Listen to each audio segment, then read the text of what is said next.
పల్నాడు జిల్లా సాతనపల్లి మండలంలో రెండేళ్లపాలలో మాజీ సీఎం జగన్ పర్యటన నేపథ్యంలో టెన్షన్ నెలకొంది. ఇక పొదలి పర్యటనలో హింస చెలరేగే అవకాశం ఉందని పోలీసులు అప్రమత్తమయ్యారు. ఇప్పటికే 25 చెక్ పోస్టులు ఏర్పాటు చేశారు. రెంటపాలతో పాటు నందిగామ అడ్డరోడ్డు సత్తెనపల్లిలో భారీగా పోలీసులు మోహరించారు. రెంటపాల వైసీపీ నేత కోరకుంట నాగమల్లేశ్వరరావు విగ్రహావిష్కరణ కార్యక్రమంలో జగన్ పాల్గొనున్నారు. ఈ పర్యటనకు ఆయన కాన్వాయ్తో పాటు 3 వాహనాలు 100 మందికి మాత్రమే అనుమతి ఇచ్చారు. వైసీపీ పెద్ద ఎత్తున జన సమీకరణ చేస్తుండటంతో పోలీసులు చర్యలు తీసుకున్నారు. అనుమతికి మించి వైసీపీ శ్రేణులు పాల్గొంటే చర్యలు తప్పవని పోలీసులు హెచ్చరించారు.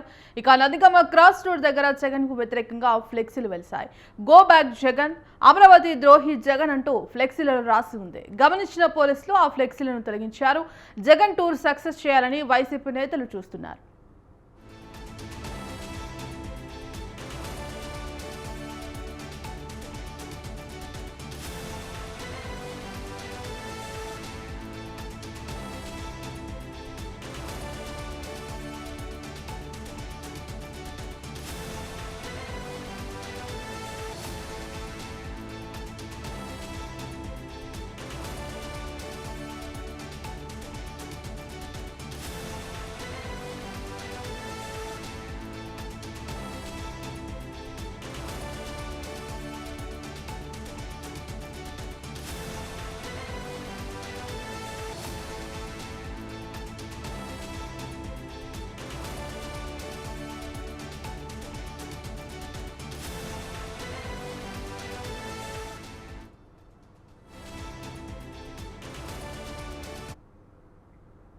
పల్నాడు జిల్లా సత్తెనపల్లి మండలం రెంటపాలలో మాజీ సీఎం జగన్ పర్యటన నేపథ్యంలో టెన్షన్ నెలకొంది.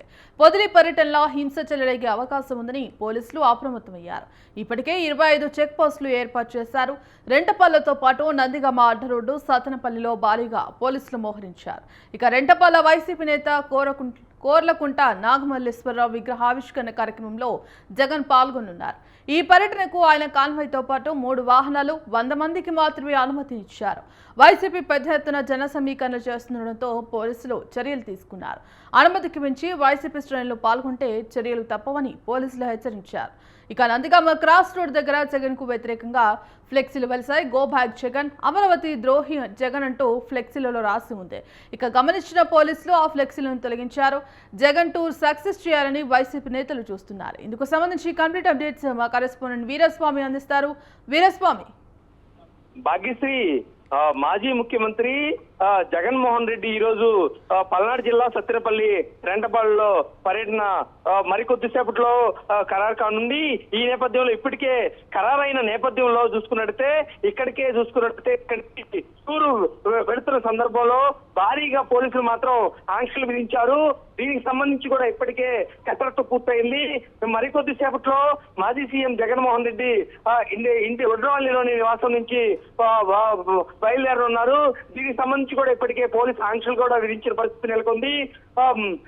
జగన్మోహన్ రెడ్డి కాన్వాయ్తో పాటు మరో 2 వాహనాలు, దాంతో పాటుగా 100 మందికి అనుమతులు ఇచ్చిన పరిస్థితి నెలకొంది. ఈ నేపథ్యంలో ఎక్కువగా శాంతి భద్రతలు విఘాతం కలిగిస్తే మాత్రం కఠించేవాళ్ళు తప్పు అని ఒకవైపు నుంచి పోలీసులు మాత్రం హెచ్చరికలు జారీ చేస్తుంటే, మరోవైపు నుంచి చూసుకున్నట్టే మాత్రం వైసీపీ నేతలు ఈ ఏదైతుందో రెంటపాలన పర్యటన సక్సెస్ చేయాలని చెప్పేసి ఇప్పటికే భావించారు. అదేవిధంగా చూసుకున్నట్టే మాత్రం ఎన్ని ఆంక్షలు పెట్టినా కానీ పర్యటన ఖరారు పూర్తయింది. దీనికి సంబంధించి కూడా కసరత్తు కూడా చేశారు. ఎక్కడికక్కడ ఫ్లెక్సీలు కూడా ఏర్పాటు చేసిన పరిస్థితి నెలకొంది. కానీ ఫ్లెక్సీలకు అనుమతి లేదని ఒకవైపు నుంచి కూడా మున్సిపల్ అధికారులు వాటన్నిటి కూడా తొలగించిన పరిస్థితి నెలకొంది. దీంతో చూసుకున్నట్టు మాత్రం ఇప్పటికీ ఏదైతే ఉందో బాధితుడు నాగమల్లేశ్వరరావు చనిపోయిన తర్వాత అతను విగ్రహ ఆవిష్కరణ, దీంతో పాటు బాధితులను కూడా పరామర్శ చేయాలని భావిస్తుంటే, ఇటీవల కాలంలో పొద్దుల్లో కూడా మాజీ సీఎం జగన్మోహన్ రెడ్డి పర్యటనలో మాత్రం చాలా మంది జనం వచ్చారు. ఇక్కడ కూడా రోడ్డు చాలా తక్కువగా ఉంటుంది. అదే విధంగా చూసుకుంటే మాత్రం క్యాన్వాయ్ కానీ ట్రాఫిక్ ఉల్లంఘనలు జరుగుతాయని పోలీసులు మాత్రం హెచ్చరికలు జారీ చేస్తున్నారు. దీనికి సంబంధించి కూడా పొద్దుల్లో ఏదైతే ఉందో సక్సెస్ అయిందో, ఇక్కడ కూడా సక్సెస్ అయితే మాత్రం ఒకవైపు నుంచి కూడా వైసీపీ భావిస్తుంది. దీనికి మాత్రం టీడీపీ మాత్రం విమర్శల వర్షం కురుస్తుంది.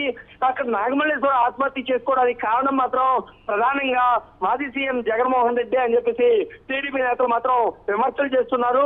ఈ పర్యటన మాత్రం ఏదైతే ఉందో ఆ రాజకీయాలకు అనుగుణంగా రాజకీయాల కారణంగానే ఇక్కడికి వస్తున్నాడు అని చెప్పేసి ఓవైపు నుంచి టీడీపీ నేతలు వెల్లడిస్తుంటే ఈ పర్యటన మాత్రం సక్సెస్ చేసి ప్రజల్లో ఏదైతే ఉందో ప్రతిపక్షంగా తప్పనిసరిగా వైసీపీ పార్టీ ఉంది.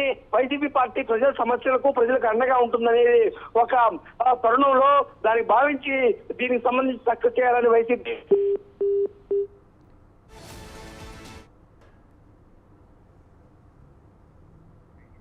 Right, thank you Veeraswamy.